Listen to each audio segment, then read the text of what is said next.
अगर तुमने पहले ही बहुत सारी वीडियोस देख ली हैं स्टैटिस्टिक्स के लिए, टॉपर्स के इंटरव्यू भी देख ले जिसमें वो बहुत कॉम्प्लेक्स बुक्स के बारे में बताते हैं, रोदगी, साहो, जिसको एक बार पढ़ो और फिर बंद करके साइड में रखने का मन कर जाता है। और तुम्हें ऐसा सुनने को मिला कि ऑनलाइन टीचर्स नहीं होते, ऑफलाइन अच्छे टीचर नहीं होते हैं, टीचर मिल भी जाए तो स्टडी मटेरियल नहीं होता है, स्टडी मटेरियल मिल जाए तो PYQs नहीं मिलते हैं डिफरेंट एग्जाम्स के like ISI, IIT, JAM, GATE. तो तुम बिल्कुल सही वीडियो में आए हो, क्योंकि आज मैं इन सबको एकदम लेयर बाय लेयर तुम्हें समझाने वाला हूं कि चीजें कैसे वर्क करती हैं। अगर कोई तुम्हें बोलता है कि इसका स्टडी मटेरियल अवेलेबल नहीं है, आफ्टर वॉचिंग दिस वीडियो अभी 2-3 मिनट में तुम्हें पता लग जाएगा इससे ज्यादा मटेरियल भी क्या किसी का अवेलेबल हो सकता है।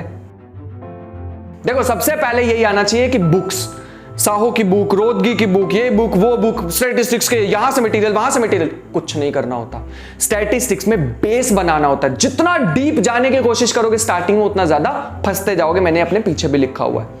तुम्हें डीप नहीं जाना स्टार्टिंग में। स्टार्ट करो descriptive statistics, mean, median, mode, geometric mean, harmonic mean, ये सारी चीजें क्या होती हैं। फिर धीरे धीरे करके प्रोबेबिलिटी को सीखो, जो 11th-12th वाली प्रोबेबिलिटी होती है। अगर तुम्हें 9th-10th पे भी जाना पड़ रहा है तो बिल्कुल शर्माने की जरूरत नहीं है। रीजन, क्योंकि तुम्हें कोई देखने नहीं आ रहा है कि तुम क्या पढ़ रहे हो, वो तुम्हारी स्ट्रेटेजी होने वाली है। तो मैं जब भी पढ़ाता हूं मैं ये कहता हूं कि 9th-10th से स्टार्ट करनी चाहिए प्रोबेबिलिटी, फिर 11th-12th, और फिर आना चाहिए एक इकलौती बुक पे जो कि तुम्हारा कोई भी स्टैटिस्टिक्स का एग्जाम क्लियर करा सकती है, जिसका नाम है FMS, fundamental of mathematical statistics. इस बुक के बारे में मैं जितना भी बोलूं उतना ही कम है, क्योंकि मैंने पूरा का पूरा कोर्स बनाया था इस बुक से। और अभी भी जो मैंने लेटेस्ट कोर्स बनाया R² मैथ्स द मैप पे, वो भी मैंने इसी से ही पूरा कंप्लीट बनाया। न्यूमरस प्रॉब्लम्स बिल्कुल बेस से लेके एडवांस तक उठा रखा है। अगर तुम कहीं स्टैंडर्ड बुक्स भी देखोगे, जैसे शेल्डन R. रोज की अगर तुमने बुक सुनी हुई है, तो वहां से भी कुछ कॉन्सेप्ट इस बुक में डाल रखे हैं जो इंपॉर्टेंट है हमारे लिए। तो यही चीज इस बुक को एक स्पेशल बुक बनाती है। तो अगर तुम्हें कोई बुक चूज करनी है, एक ही बुक तुम्हें खरीदनी है किसी भी स्टैटिस्टिक्स एग्जाम के लिए, फंडामेंटल ऑफ मैथमेटिकल स्टैटिस्टिक्स तुम्हारे लिए। हमने बहुत बार सुना है कि स्टैटिस्टिक्स के लिए सीट्स बहुत कम होती है, बिल्कुल सही है, लेकिन उसी हिसाब से कंपटीशन भी कम होता है। तो अगर तुम्हें कोई बार बार ये बोलने की कोशिश कर रहा है कि इसमें सीट्स बहुत कम होती है, सीट्स बहुत कम होती है, सीट्स बहुत कम होती है, तुम उसे आज के बाद यही जवाब देना कि मुझे एक सीट चाहिए, और एटलीस्ट एक तो होती है, बात खत्म। एक बात और ध्यान रखेंगे, स्टैटिस्टिक्स बाकी एग्जाम के कंपैरिजन में एक बाउंड्री वाला सब्जेक्ट होता है कि उससे बाहर नहीं जा सकते। अगर तुम IIT JAM देखो तो एक बाउंड्री सेट की है, इससे बाहर नहीं जा सकते। अगर तुम IIT JAM एग्जाम देखो, मैथमेटिक्स से देखो, तो काफी सारे question out of the box भी आ जाते हैं। बट स्टैटिस्टिक्स में हमें पता है इस टाइप के क्वेश्चन फ्रेम होते हैं अगर तुम PYQs को ध्यान से कर लेते हो, जो कि मेरा नेक्स्ट पॉइंट भी होने वाला है। स्टडी मटेरियल कहां से लाएं? तो स्टडी मटेरियल के लिए PYQs सिर्फ IIT JAM के नहीं, ISI के, CUET के, गेट एग्जाम के, नेट के, वो क्वेश्चंस उठाओ जो हमारे काम के हैं। अगर तुम वो सॉर्ट आउट नहीं कर सकते तो कोई पेड कोर्स ज्वाइन कर लो, like R², you can join that also. हाँ, ये भी एक पॉइंट नोट करने का है कि इसमें बहुत सारे ऐसे क्वेश्चंस होंगे जो सभी एग्जाम में नहीं आते, जैसे correlation and regression IIT JAM में नहीं आता।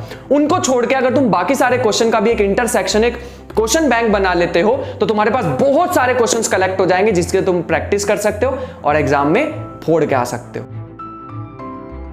4th टिप मैं तुम्हें यह बताना चाहूंगा, अगर तुम IIT JAM के लिए ही सिर्फ प्रिपेयर कर रहे हो तो बहुत गलत बात है।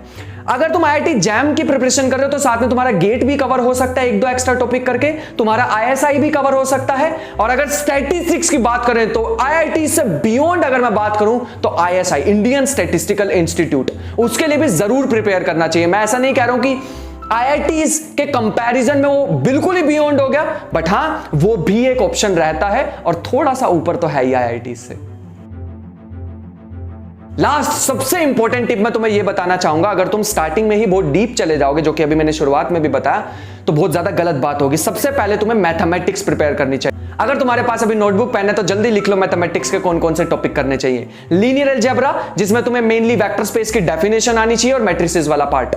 अगर तुम इंटीग्रल कैलकुलस की बात करो, the most important integral calculus ही होता है, जिसमें डबल इंटीग्रल, ट्रिपल इंटीग्रल और जैकोबियन होता है। अगर तुम बाकी सब्जेक्ट को नहीं भी पढ़ते हो, स्टार्टिंग में यही टॉपिक कर लेते हो, तो स्टैटिस्टिक्स में घुसा जा सकता है। जब तुम मल्टी वेरिएबल कैलकुलस में घुसोगे तो इन सब की चीजों की जरूरत पड़ने वाली है। इसके अलावा जो बेस बनाने वाला है वो है रियल एनालिसिस में सीक्वेंस एंड सीरीज टॉपिक। अगर तुम वो कर लेते हो फिर तो बहुत अच्छा हो जाएगा, और फिर ये 5 टिप्स को मिला के हम प्रो बन जाने वाले हैं स्टैटिस्टिक्स में।